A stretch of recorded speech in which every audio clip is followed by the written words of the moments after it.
मेरे साथ में मैं अपने खाला के लड़के के साथ में शादी करे। मैं गुजरात की हूँ, मेरा नाम। तो मेरा खाला का लड़का 2014 में मुझसे शादी किए। शादी करने के बाद में मुझे लालो जुबनगर में लेके आए वो। अब मैं फिर 5-6 महीने अपने घर में रही। रहने के बाद में वो मुझे वापस गुजरात लेके चले गए। गुजरात में मैं रहने लगी और फिर मेरा ऐसा करके शादी को 2-3 साल हो गया। होने के बाद में फिर हम लोग ने अपना चेकअप कराया कि क्यों बाल बच्चा नहीं होता है। तो ऐसे चेक कराया तो बाद में मालूम पड़ा कि मेरे आदमी में खामी है, लेकिन मेरा हस्बैंड नहीं बोलता था और मैं उतनी पढ़ी लिखी नहीं हूँ कि मैं जो उनसे पूछूं। तो फिर मैंने बोला कि क्या हुआ, क्यों बच्चा नहीं होता। तो उन लोग ने बोला कि तुम में कुछ कमी है, ऐसा बोला।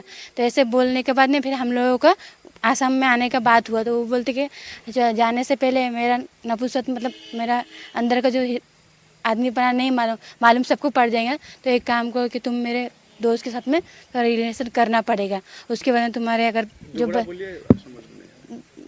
मतलब तुम मेरे जो हस्बैंड के साथ में सोना पड़ेगा, ऐसा बोले मुझे। ऐसा बोल के पहले मैंने बोला कि नहीं ये सब मैं नहीं करूँगी। उसके बाद में मेरा हस्बैंड ने मुझे गला ऐसा दबाया जैसे मेरा ज़बान और मेरा आँख निकल गया था।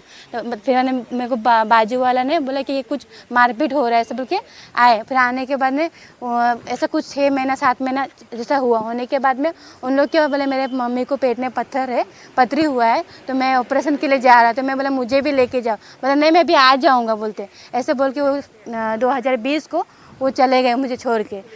मार्च का ये था। तो मैं बोले कि मैं जाऊंगी। उसके बाद में लॉकडाउन लग गया। लॉकडाउन लगने के बाद में मैं लॉकडाउन में वहीं अटक गई और वो मुझे लेने के लिए नहीं आया, लेकिन फ़ोन में बोला तुम मेरी बात मानेंगी।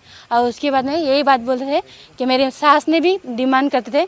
जब मैं 6 महीना बाद शादी करके जब मैं आई थी तभी मेरे सास ने डिमांड किया था कि 6 लाख का डिमांड किया था।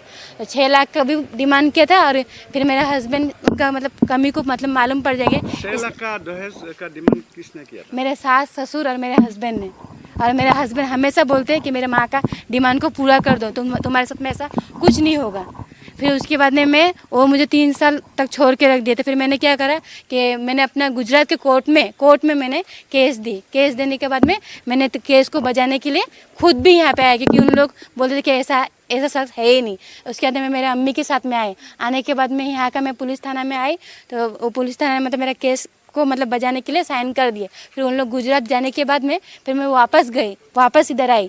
3-3.5 साल का मैं वापस आई। आने के बाद में मैं अपने ससुराल गई। तो ससुराल में से पीछे के दरवाजे से मैं आ रही थी तो मेरा हस्बैंड और मेरी सास मुझे धक्का मार के निकला, सीना में मार के। उसके बाद में मैं अपने चाचा के मतलब मैं उनके चाचा मेरे चाचा ससुर के घर में मैं 2 दिन रहे। उसके बाद में आने के बाद खूब मारपीट करे और उसके बाद में मुझे 3 तलाक दिए।